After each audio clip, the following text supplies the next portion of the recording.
පිළිගන්නේ පේන්න තියෙන දේ මේ අපිට පෙන්නලා ඔප්පු කරන්න තියෙන දේ විතරයි. නමුත් දැන් ඒ බටහිර විද්‍යාඥයෝ පිළිගන්න ප්‍රවණතාවයකට ඇති වීගෙන තියෙන ඔවුන්ගේ ප්‍රශ්න ගැටලු මේ වගේ දේවල් මේ අපි මේ ලෝකේ උපදින්නේ භෞතික කාරණා තුලම පමණක් නෙමෙයි කියන එක.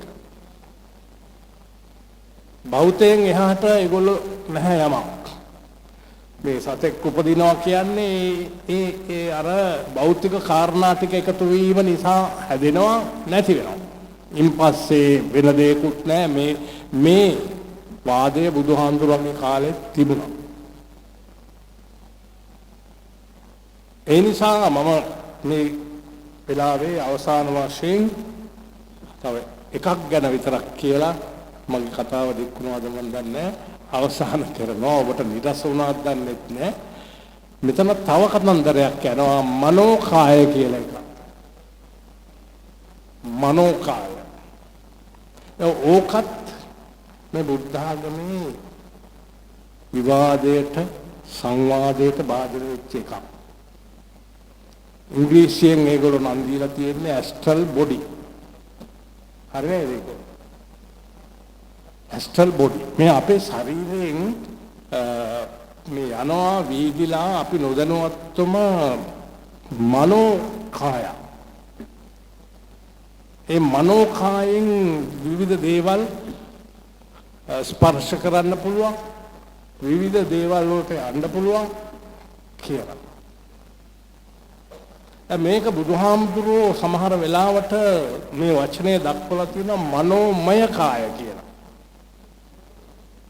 මනෝකාය නෙමෙයි. මනෝමය කාය.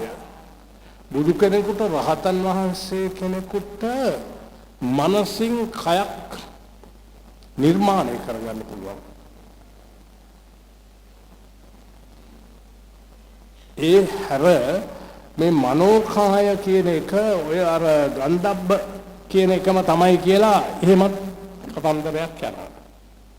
ඉතින් මේවා මම හිතන්නේ තව දුරටත් තව අපි විමර්ශනය කළ යුතු විභජනය කළ යුතු දේවල් මේ බුද්ධ ධර්මයේ තියෙන ගැඹුරු ධම අපි තවමත් පරිපූර්ණ වශයෙන් අවබෝධ කරගන්න. මේකේ කෙලවරක් නැහැ බුදුහාමුදුරන්ගේ ධර්මය. දැන් සාගරයේ වගේ කියලා කියනවනේ. නමුත් සාගරයේ කෙලවරක් හොයුව හැකි සමහර විට. නමුත් මේ ධර්මයේ කෙලවරක් හොයන්න බෑ. ඒ තරම් පරිපූර්ණ, ඒ තරම් නිවැරදි, ඒ තරම් සත්‍ය වූ ධර්මයක් අපි මේ බුදුදහම කියන්නේ. බුදුහාමුදුරුවෝ කියන්නේ ධර්මයට උන්වහන්සේම වචන පාවිච්චි කරලා තියෙනවා අරිය සත්‍යං කියලා. ධර්මයට පర్యాయ වචන තමයි අරිය සත්‍ය. මේ ලෝකේ තියෙන ඇත්ත තමයි බුදුහාමුදුරුවෝ පහදලා දුන්නේ. අමුතුවෙන් කිසිම දෙයක් උන්වහන්සේ නිර්මාණය කළපු දෙයක් නෑ මෙතන. වෙන අනිත් හැම ආගම් වලම නිර්මාණය කරපු ඒවා තමයි තියෙන්නේ.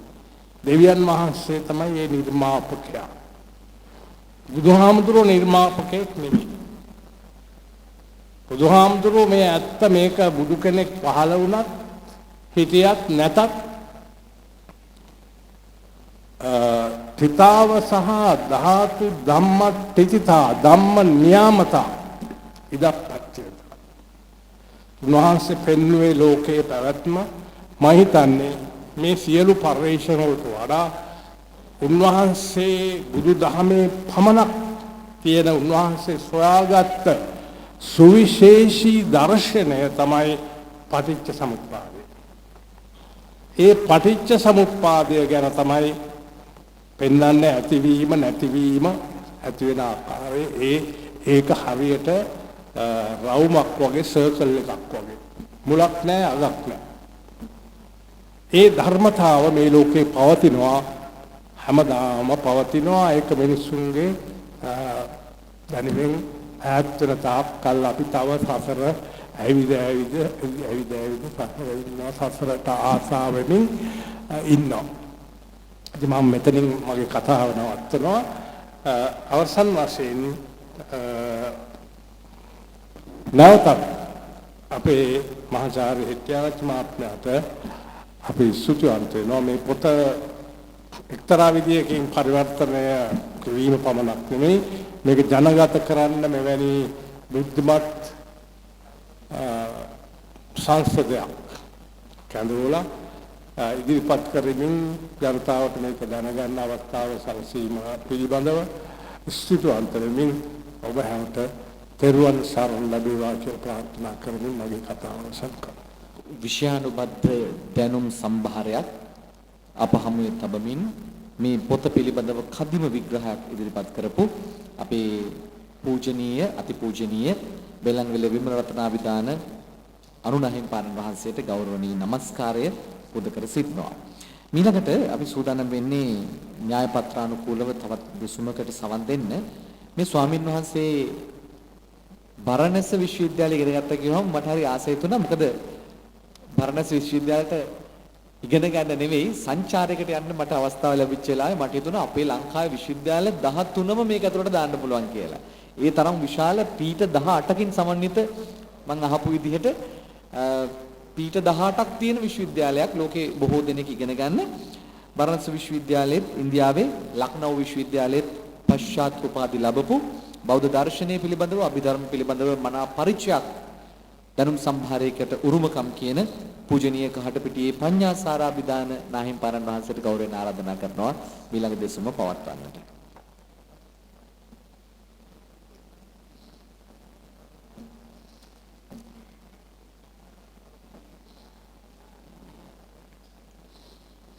ශ්‍යාමපාරි මහවිකායේ කල්යාණික සාමග්‍රී මහා සංඝත භාවයේ අනුනායක ගුරුන්තර ශ්‍රී ජවර්ධනපුර විශ්වවිද්‍යාලයේ උපකල්පති තැන්පත් මහාචාර්ය අවසරයි බෙල්ලන්වල විමලරත්නාභිදාන අනුනායක ආම්තුරන් වහන්සේගෙන් අවසරයි. අද මේ උත්සව සභාවට වැඩම කළ පූජ්‍ය රක්වාණේ සුමනානන්ද හාමුදුරුවෝ වජිරාරාමයේ ඥානප්‍රිය හාමුදුරුවෝ නිකපත චන්දජෝති හාමුදුරුවෝ පූජ්‍ය බෝලංකඩ විමලතිස්ස හාමුදුරන් වහන්සේ පූජ්‍ය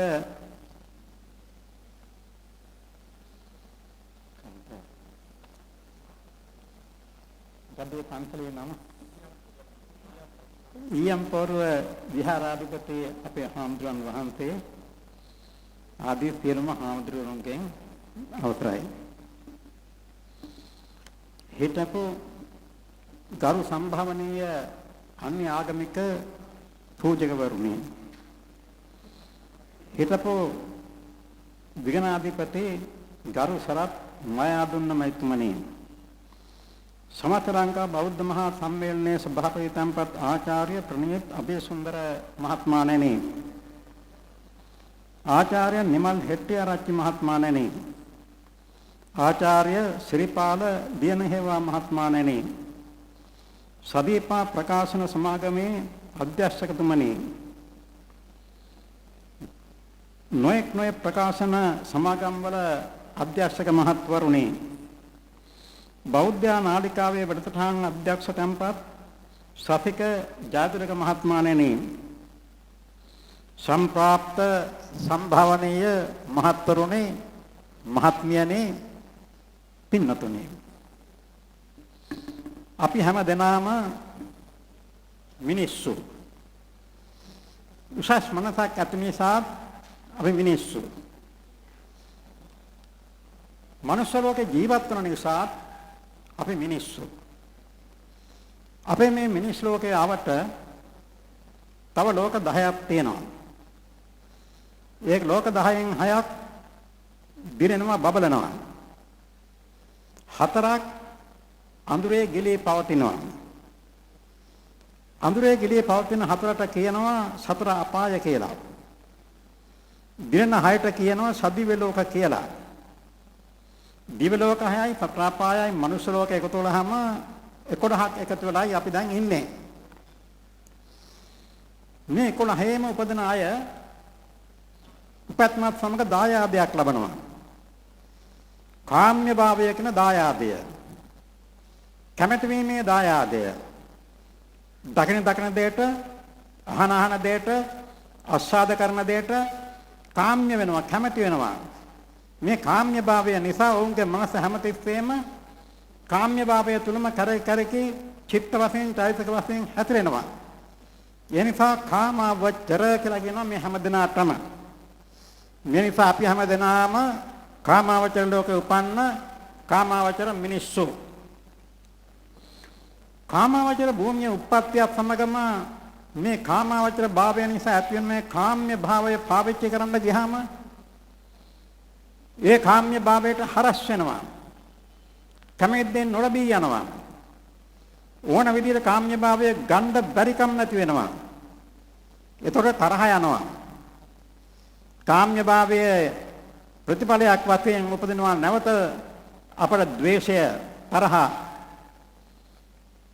කාමච්ඡන්දයෙන් පස්සේ අපි මේ ව්‍යාපාදය වෛරයක් වශයෙන් පවත්වනවා. මේ ව්‍යාපාදයේ සම්තානගත වුණාට පස්සේ අපේ සිත මලානික වෙනවා. වේදනා, සංඥා, සංකාර, විඥාන ආදී චෛතසිකයෝ අකර්මණ්‍ය වෙනවා. ඒකට කියනවා තින මිද්ධ කියලා හිත. මේ අකර්මණ්‍ය භාවයෙන් ටිකක් වඩා කල්ගත කරලා ඊට පස්සේ නැවත අපි අවිස්සෙනවා, පිම්බෙනවා. කාමච්ඡන්ද, ව්‍යාපාද, තින මිද්ධ ගාවට අපි පිම්බෙනා ඉස්සිලා යනවා. ඒකට කියනවා උද්ධච්ච කියලා හිත.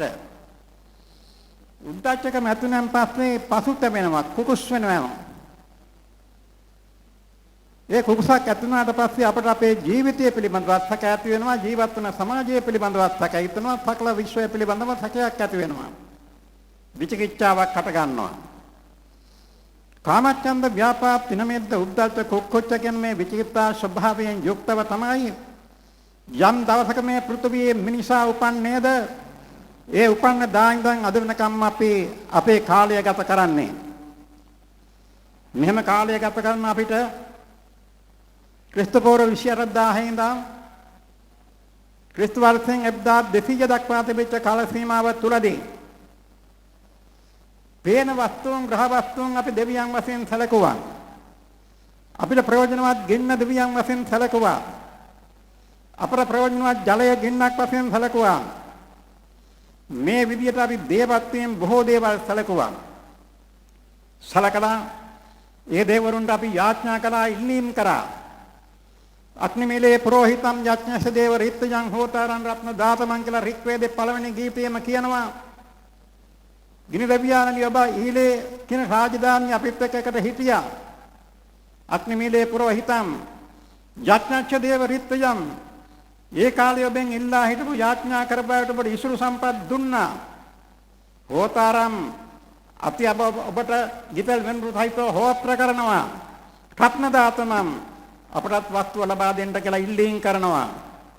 මේ විදිය ඉල්ලීම් කර කාලයක් ගත වෙනකොට ඍග්වේද 129 වෙනි සූක්තේ, නාසදීය සූක්තය ආදී සූක්තවල පේනවා.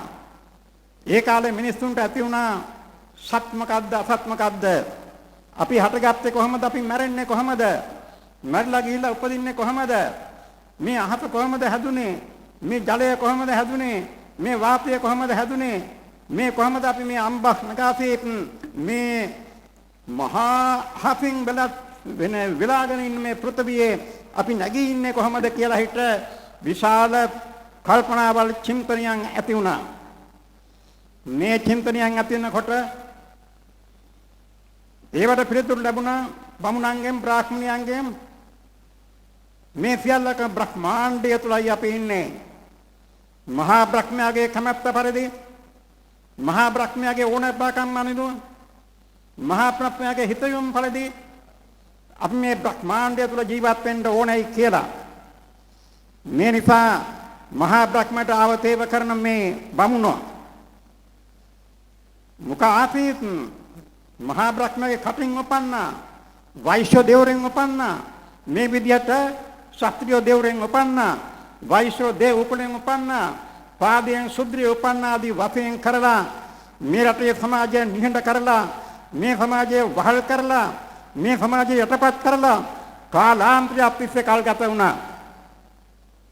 නේම් පිට හිතන්න ඉඩක් තිබෙන්නේ නැහැ. කොහොම වුණත් හිතීමේ නිදහස ප්‍රාර්ථනා කරන මිනිස්සු 1200 දී ක්‍රිස්තු පූර්ව මේ සමාජයෙන් ඉවත් වෙලා කලාවට ගියා. අරණ්‍යගත වුණා.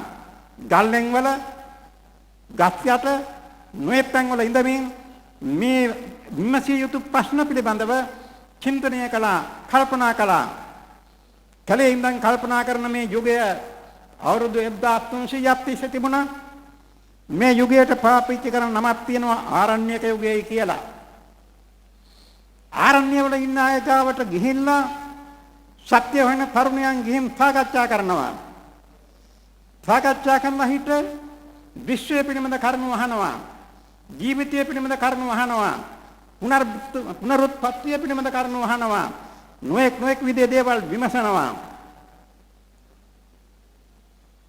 ගිහිල්ලා හිට ප්‍රශ්න කරන කෙනාට කියනවා ලපිත කියලා. ඒකට දෙන උත්තරයට කියනවා ලාප කියලා. උත්තර දෙන්නට කියනවා ලාපනික කියලා.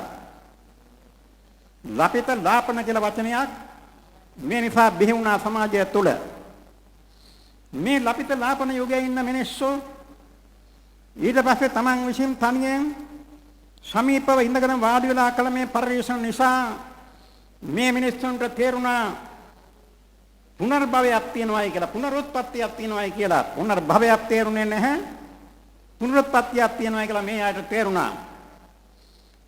වී ගහ කුඹුරේ වී යටෙන් පළවෙනවා, ඒ ගහ වැටෙනවා, ඒක වී යටෙන් තව පැලයක් පළවෙනවා, අඹ ගහ වැටෙනවා, අඹ යටෙන් තව අඹයක් පළවෙනවා. මේ විදිහට ඥාන පරම්පරාවෙන් පරම්පරාවට යනවා මේ ගස් කොළන්. මිනිස්සුන්ගෙන් දරුවන් ඇති වෙනවා, ඒ දරුවන්ගෙන් තව දරුවෝ ඇති වෙනවා. මේ ඥාන පරම්පරාවෙන් දිගටම යනවා. මේ නිසා මේ එකින් එක පුනරුත්පත්ති නිසා මේක පුනරුත්පත්තියයි කියලා මේගොල්ලෝ තේරුම් ගත්තා. මේ පුනරුත්පත්තිය විශ්වාස කළා. මේ පුනරුත්පත්තිය විශ්වාස කරන යුගයේදී ක්‍රිස්තු පූර්ව 5 වෙනි සියවසේදී අපේ ගෞතම බුදුහාමුදුරුවෝ පහළ වුණා. පහළ වෙලා කියනවා හෝ පොඩ්ඩක් ඉන්න. ඔයගොල්ලෝ වැරදි පාරේ යනවා. මිනිහා නිසා මිනිහා උපදී යනවා නම්, මිනිහාගෙන් මිනිහා පුනර්ජන්ම වෙනවා නම්, මිනිහාගෙන් පුනරුත්පත්ති වෙනවා නම් ගානු මොකටද? ගානුගෙන් ගාන උපදින්න එපා. පිරිමින්ගෙන් පිරිමි උපදින්න එපා. කොහොම මේ යෝක වෙන්නේ? මේකට හේතු කාරණා රාශියක් තියෙනවා, පොඩ්ඩක් අහගන්නයි කියලා බුදුහාමුදුරුවෝ කියලා දෙනවා. ජම් කෙනෙක් උපදිනකොට ඒ උපත්මට හේතු වන කරුණු රාශියක් තියෙනවා. ඒක දැනගන්න ඕනේ.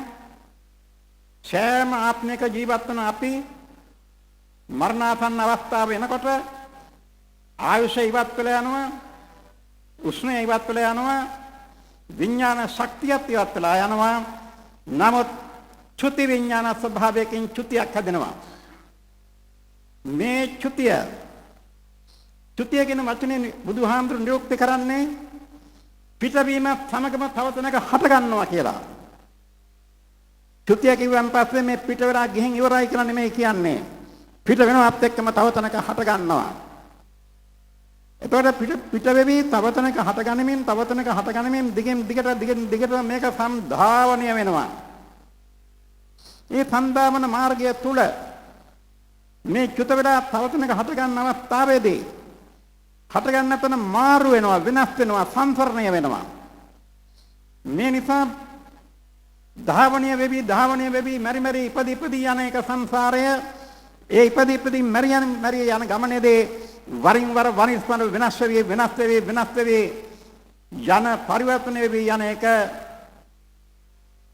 කොට ධාවන සංසරණය.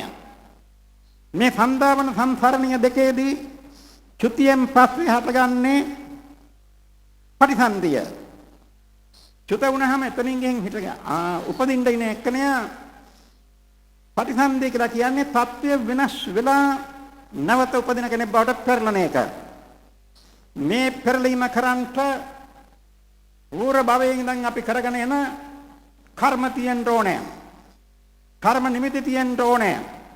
ගති තියෙන්න ඕනේ. ගති නිමිති තියෙන්න ඕනේ. පඤ්ඤප්ති තිබෙන්න ඕනේ. මේ පස්සාකාරයක් තිබෙන්න ඕනේ.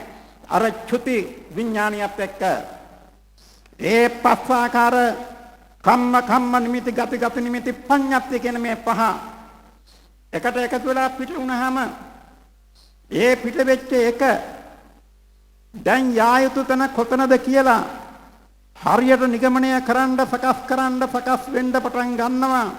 ඒ සකස් වුණාට පස්සේ යා යුතු තැනට යනවා. යා යුතු තැනට යනවා කියන්නේ ගම්තව්‍ය වෙලා යනවා. ගම්තව්‍ය භාවයට පත් වෙන එක තමයි ගම්තව්‍ය භාවයට පත් වීම තමයි ගම්දබ්බ කියන්නේ. ඒක වෙන 아무තු එකක් නෙමෙයි. කම්ම නිමිති ගති නිමිති පඤ්ඤප්ති කියන මේ පහ නැවත ප්‍රතිසන්දිය වෙන තැනට මෙන්න මේ විදිහට මේ තැන ප්‍රතිසන්දි වෙන්න ඕනයි කියලා සකස් වෙන ස්වરૂපයට මේ ඇසිල්ලටයි ගම්දබ්බ කියන්නේ. මාතා පිතෝනන් සංගමණය පිතු සම්පත් ලැබීම අර විදිහේ ප්‍රතිසන්දිය වෙනකොට ගම්දබ්බේ පැමිණීම සිද්ධ වෙන්න ඕනේ කියලා අපි මේක හිතාගෙන ඉන්නවා 아무තු එක්කෙනෙක් කියලා. 아무තු කෙනෙක් නෙමෙයි ගම්තව්‍ය කියන එක ගම්තබ්බ වෙන්නේ. එතකොට ගම්තව්‍ය කියන මේ තකාරයට බකාර ආදේශ වීම මොග්ගල්ලාන ව්‍යාකරණ නීතිය පිළිගන්නවා. කාත්‍යාන ව්‍යාකරණ නීතිය පිළිගන්නවා. සාරස්වත ව්‍යාකරණ නීතිය පිළිගන්නවා. මේ නිසා මේ තකාරයට බකාර ආදේශ වීමෙන් තමයි ගම්දබ්බ බවට පත් උනේ. දැන් අපි තේරුම් ගන්න ඕනේ උපදිනකොට මේ කියන ගම්දබ්බයක් කවුද කියලා හිත. එතකොට කම්ම නිමිති ගති නිමිති පඤ්ඤප්ති කියන මේ පහම කලවම් මේ නිශිතන හරියාකාරව තෝරලා හිත ඒතනටපත් වීමේ ශක්ති මාප්‍රය තමයි මේ ගම්දබ්බ කියලා කියන්නේ. එතකොට ඒ ගම්දබ්බය තමයි මේ පච්චපටිත වෙන්න ඕනේ මව් කුසක් උපදිනකොට. මව් කුසේ උපදිනකොට කරලය බොහොම පුංචි. සයින්දව අශ්වයෙක්ගේ මවිල් ගහක් තලතලේ දාන සියක්තරයක් ගහලා විසිකරන බින්දුවට වඩා පුංචි මේ පුංචි කරලය. මේ කරලයට දැන් මේ ප්‍රතිසන්දි විඥාණය ප්‍රතිසන්දි වෙලා තියෙන්නේ. මේක ඇතුළත තියෙනවා කම්ම නිමිති තියෙනවා, ගති තියෙනවා, ගති නිමිති තියෙනවා, පඤ්ඤප්ති තියෙනවා. ඒව ගැනයි හිත හිතා ඉන්නේ. ඒකටයි භවාංග චිත්ත කියලා කියන්නේ. භවයෙන් භවයට අංගවත් වෙවි කම්ම නිමිති ගති නිමිති පඤ්ඤප්ති ගැන හිත හිතා ඉදිරියට යන මේ ප්‍රවාහයට කියනවා භවාංග ප්‍රවාහය කියලා. දැන් මේ භවාංග සිත මේ මව් කුසේ ප්‍රතිසන්දි ලබා ගත්ත ජීවයා තුළ තියෙනවා. එයාට චිත්ත ක්‍රියාත්මක උනේ නැත්නම් ඊට පස්සේ මල වැදල්ලක් තමයි එළියට එන්නේ. දැන් එයා නාම රූප කියන කොටස් දෙකෙන් සකස් වෙමින් ඉන්නවා. අර රූපය තුල මේ පුංචි හැටවත් පේන්නේ නැති මේ පුංචි කරල බීජය තුල කර්ම නිමිත්ත, ගති නිමිත්ත, පඤ්ඤප්තිය මේ එකෙන් එක මාරු වෙවි දැන් මෙයා හිතනවා. දැන් මෙයා කාම්‍ය ලෝකයක උපන්නේ, කාමාවචර ලෝකයේ උපන්නේ. කැමති මොකටද කැමති? අම්මගේ මගෙන් ආස්වාදය ලබනවා. අම්මගේ මගෙන් උෂ්ණත්වය ලබනවා. අම්මගේ මගෙන් සීතය ලබනවා. අම්මගේ මගෙන් ජලය බොනවා. අම්මගේ මගෙන් ආහාර ගන්නවා. දැන් කාම්‍ය වෙවි මේක ඇතුලේ දැන් මේක හත්ත වාගේ වෙවිගෙන ඇවිල්ලා අතපය හැබිලා ඊට පස්සේ බිහි වෙනවා. ඕකයි උප්පත්තිය. දැන් මේ උප්පත්තිය සිද්ධ වෙනකොට මේ විදිය උපදා සිද්ධ වෙනකොට අර මව කුසේ ඉඳගෙන කම්ම නිමිති ගති නිමිති හා පඤ්ඤප්තියෙන් ගැන හිතන මේ පුද්ගලයා බිහි වුණාට පස්සේ පංචේන්ද්‍රියන්ට ආලෝකය පේනවා. ආලෝකයත් එක්ක වර්ණය පේනවා. වර්ණයත් එක්ක ආකෘතිය පේනවා. හැරපු හැටියේ අර සේරම මතක කරලා අර භවාංගයේ චලනය වෙන පංචද්වාර වජ්න හිතක් ඇති වෙලා ඒ පංචද්වාර වජ්න හිතෙන් චක්කුද්වාර වජ්නයක් ඇති වෙලා ආලෝකය දකිනවා, ආලෝකයෙන් පෙනෙන වස්තු වල වර්ණය දකිනවා. කනින් ශබ්ද අහනවා, දිවෙන් රස ලබනවා, නාහයෙන් සුවඳ ලබනවා, හමෙන් ස්පර්ශ ලබනවා. දැන් අර අන්තරය තුල තිබිච්ච ඒවා ඔක්කොම අමතක වෙලා අලුත්ම ලෝකෙට ගිහිල්ලා අර මුල අමතක කරලායි දැන් ඉන්නේ මේ මිනිහා. ඒකට මව් කුසේදී හිතපුවා කරපුවා මොකක්වත් දැන් මේකට මතක නැහැ. දැන් උපන්නට පස්සේ ව්‍යවහාරික ලෝකයේ තුල ඉන්නේ. ඉන්ද්‍රියන්ට අර්ථවත් වෙන ඉන්ද්‍රියාර්ථ භුක්ති විඳින්මින් දැන් අපි ඉන්ද්‍රියාමය ලෝකයේ තුල අපි ජීවත් වෙවි ඉන්නවා. මෙහෙම ජීවත් වෙන අය පෙරාත්මෙන් මරණ අවස්ථාවේ චුතිය සිද්ධ වෙන වෙලාවේදී ඒ චුති චිත්ත වීතිය ගැන කියනකොට කියනවා පදාරම්මණයෙන් චුත වෙනවා. ඒ වගේම තමන් විසින් ජවණයෙන් චුත වෙනවා කියලා ක්‍රම දෙකකින් චුත වෙනවා. ජවන වාරදී චුත වෙනවා, පදාරම්මණයෙන් චුත වෙනවා.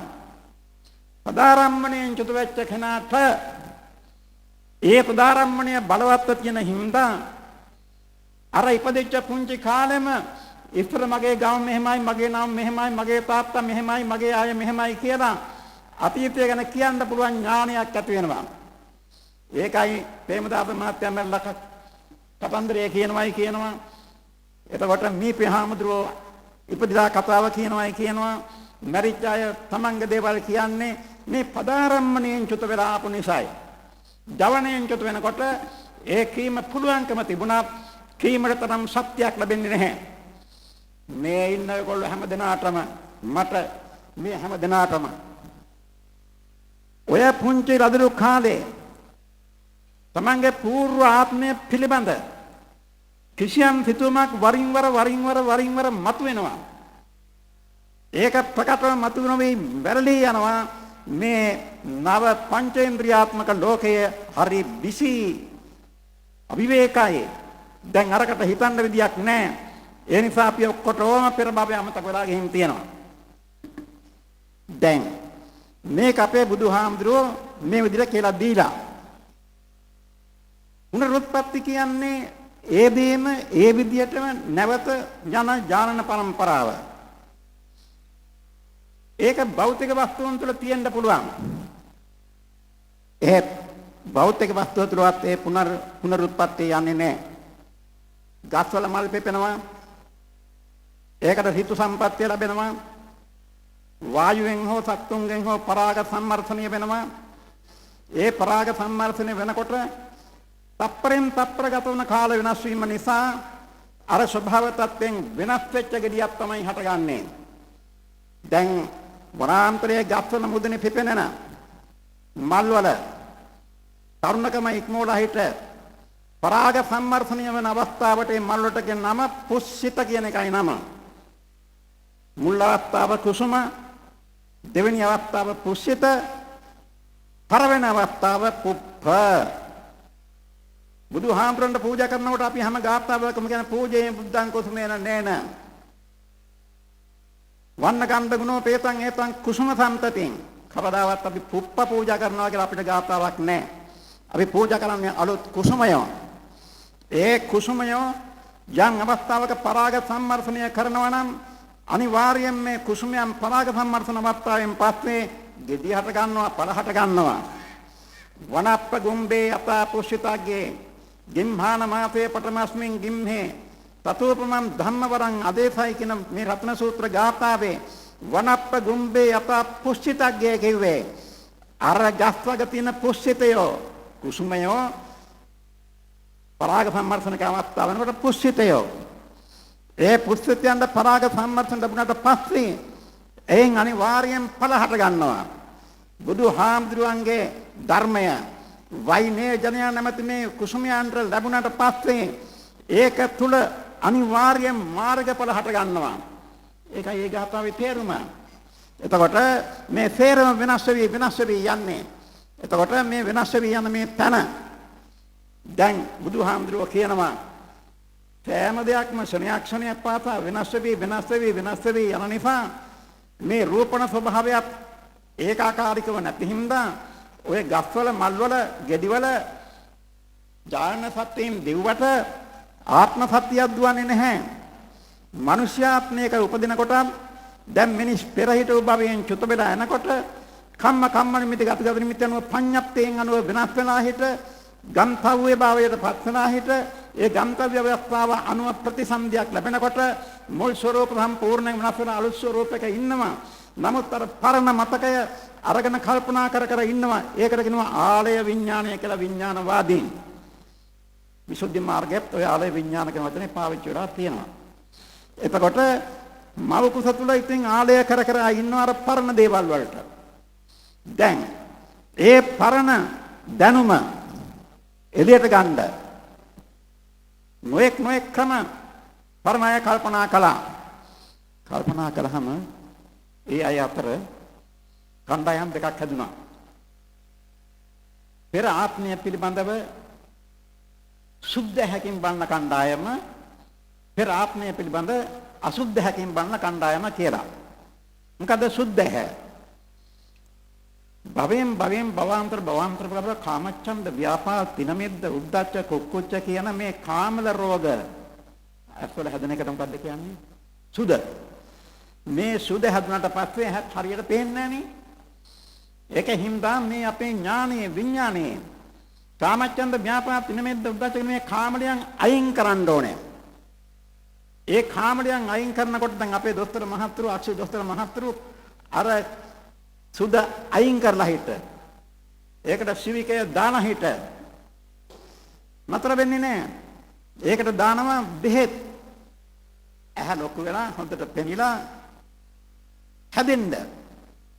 ඒ වගේ මේ අපේ సంతాන විඥානය තුළ කාමච්ඡන්ද ව්‍යාපාද තිනමෙද්ද උද්ධච්ච කුක්කුච්ච විචිකිච්ඡා කියන මේවා අයින් කරලා හිට ඊට පස්සේ ඒක හොඳට වරන බෙහෙත වැටෙන්න ඕන. ඒ අයින් කරනවා සමගම විතක්ක, විචාර, තීපි, සුඛ, ඒකක්කතා කියන ධානාංග පහ. මේ ධානාංග පහ සම්පූර්ණ වෙලා අර කාම රෝග ඔක්කොම ඉවත් වුණාට පස්සේ ප්‍රථම ධානයට ආවයි කියනවා. දෙවෙනි වර ද්විතිය ධාන, තෘතිය ධාන, චතුර්ථ ධාන දක්වාම යන්න පුළුවනේ. අන්න එහෙම යන අය අර පිරිසිදු ඥානයෙන් අර තමන් උපදිනකොට මේ භවයේ මව කුසේදී තිබෙච්ච කම්ම නිමිති ගත නිමිති පඤ්ඤප්ති කියන මේ පහ ගැන මුලින්ම බලන්න පටන් ගන්නවා. මේ භවයේ මුල් තැන. ඉන්පස්සේ ඒක අනුසාරයෙන් ඊළඟ ආත්මයට යනවා. එහෙම භවයෙන් භවය අතීතයට යනවා.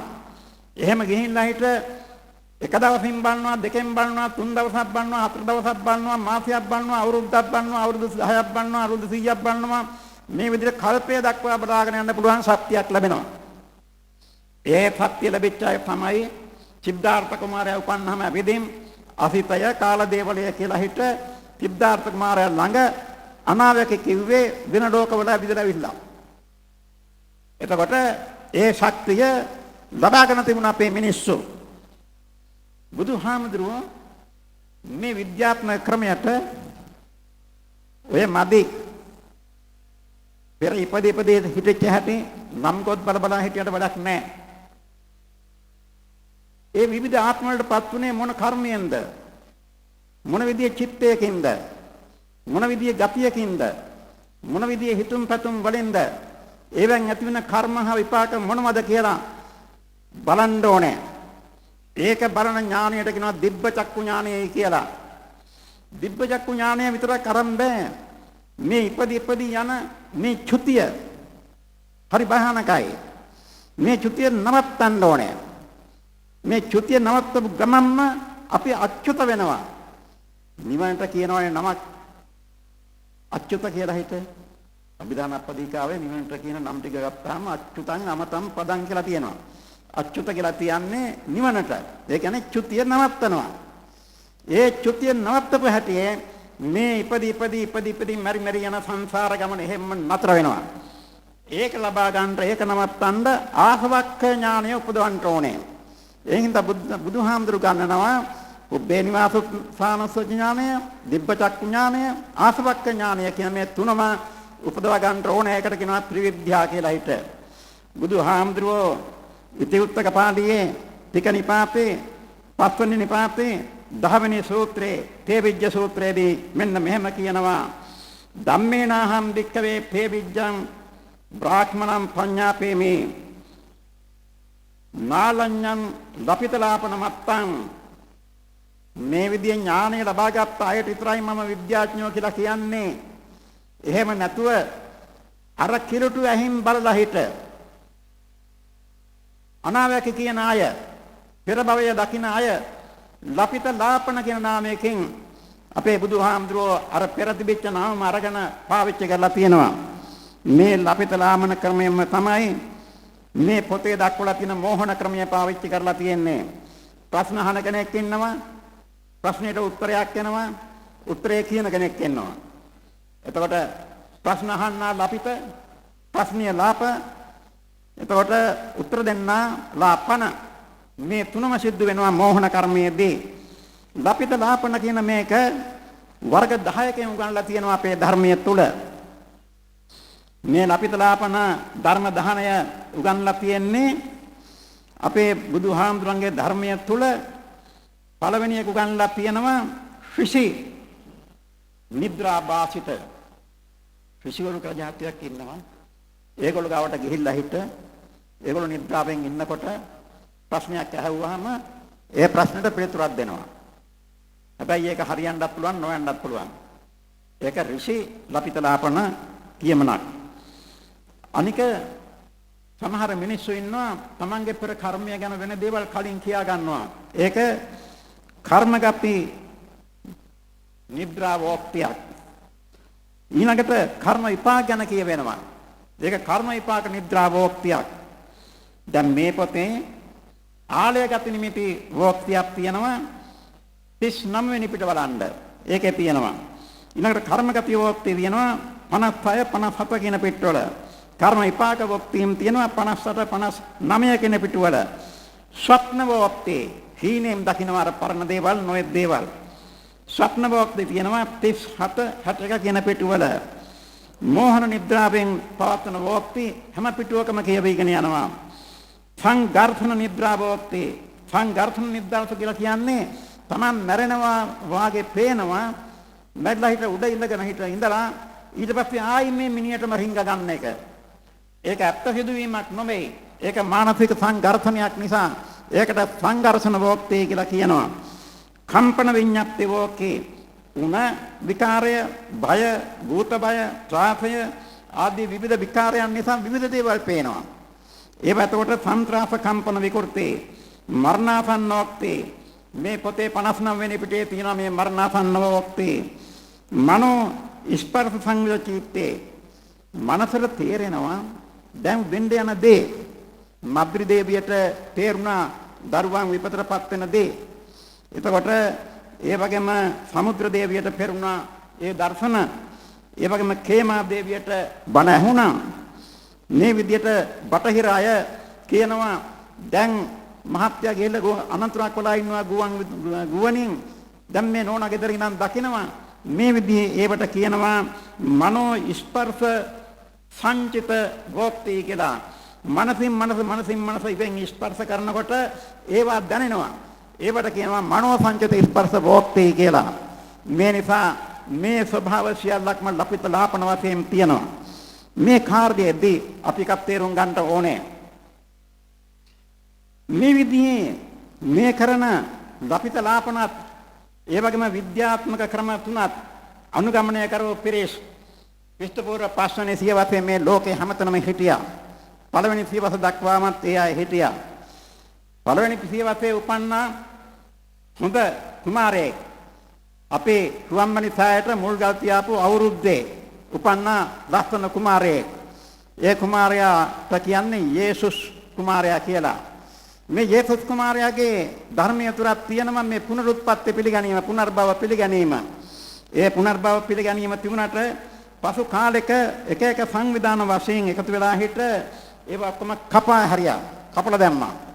ඒව ගැන මේ පොතේ තියෙනවා 59 වෙනි පිටේ. ඒක හොඳට බලා ගන්න පුළුවන් කොහොමද ඒවා උනේ අනේ මෙනි කියලා හිට. මේ විදියට ඒ විදිය විකෘතියෙන් වෙනස් වීම සිද්ධ වුණා යුරෝපයේ. ඊළඟට දෙවියන් වහන්සේ පිළිගත්තේ නැත්නම් ඔබ පරිශකෙක් නම් ඔබ මරනවා. මේ විදිය මරාගෙන ගියා. බෞද්ධ භික්ෂුන් වහන්සේලා පන්න කැලේ නයිරෝබියට ගිහිල්ලා බලන්න නයිරෝබි මිනිස්සු අද හාමුදුරුවෝ පොරවන්න වගේ රෙද්ද පොරවනවා. තට්ටේ ගානවා. අපේ වටාප්පත් අරගෙන යනවා. බඩු මණ්ඩලත් ඔළුවේ තියාගෙන යනවා. ඒ අය හඳුන්වන්නේ ශාන්ති ජාතිකයෙක් නමින්. ශාන්ති කියන නමින්. ඔය විදිහට අපේ අය වල්මත් වුණා ඒ රටේ. 12 වෙනි සියවසේ මුස්ලිම්වරු මේ ලංකාවට ආවා. ඉන්දියාවේ සියලුම විශ්වවිද්‍යාල ගිනි තිබ්බා. නාලන්දා විශ්වවිද්‍යාලයේ පුස්තකාලය විසලා 12 අවුරුද්දක් තිස්සේ පිච්චුණා. ඒ තරම් විශාල ඥාන සම්භාරයක් අපට විනාශ වෙලා ගියා. 12 වෙනි සියවසේ අපේ ඒක ලංකාවට බලපෑවා. අන්තිම රහතන් වහන්සේ 12 වෙනි සියවසේ හිටියේ මලියදේව මහරහතන් වහන්සේ. ඉන්පස්සේ අර ත්‍රිවිද්‍යාව පහල කරන කෙනෙක් අපර නැතුව ගියා. මේකල මහා පාපරාදී විනාශ නිසා. නම් වට්ටෝරු කියන්න ඕනේ නෑනේ. පෙර්ස්ගේ ඉඳන් ඇරිස්ටෝටල් දක්වා 20 ගානක් මරලා තියෙනවනේ මේ නිසා. මේ විද්‍යාවටනේ මේ විද්‍යාව විනාශ කළේ. මේ දැන් මේ නැවතවරක් විද්‍යාව පුනරුත්ථාපනය එන්නේ. දැන් එතකොට අපිට සතුටු වෙන්න පුළුවන් මේ පොතේ 59 වෙනි පිටේ දක්වලා තියෙනවා මේ පරිේෂණය කරපු කතුවරයා තමන් විසින් ගිය තැන් ගැන තමන් විසින් ගියලා ඉගෙන ගත්ත තැන් පරිේෂණ මණ්ඩල පරිේෂණ විශ්වවිද්‍යාල ගැන යා කියලා තියෙනවා. ඒවා හදාරපු හැටි තියෙනවා. මේ දැන් නූතනයේ නැවතවරක් ලපිත ලාපන ගැන පරිේෂණ යුගයක් නැවත උදා වීගෙන එනවා. අනේ අනිච්චං නොපරිහිදු වශයෙන් ලබන ලපිත ලාපන ගැන ගිහි පැවිදි කවුරුත් දැන් ඉතින් උනන්දු වෙනවා.